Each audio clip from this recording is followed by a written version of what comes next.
Ano yan, Ener? Which one?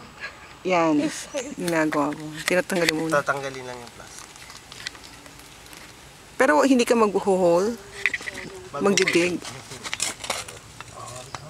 So, ano yan? Corals, diba? Coral. Ito to. Coral rocks. Galing yan sa tubig? Hindi. Dito? Itong corals? Oo. Siguro, mga million years ago, baka dagat pa to noon. Yung Palawan kasi yung kabila, nagsisink, ito umaangat. So yung sa west coast ng Palawan, makikita mo yung corals lumabas. Sa kabila naman, sabi ng mga geologists, yung coast ng Palawan before is 11 kilometers away from the shore ngayon, yung present time. Pero pagpupunta kayo ng Tabon Cave sa Sa mga may underwater.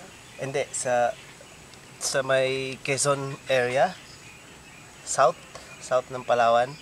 Bali doon nakita yung mga old skulls, 30,000 years Ano BC. yan na nag-sink? Yung hindi yung shore ngayon doon is close to the mountain.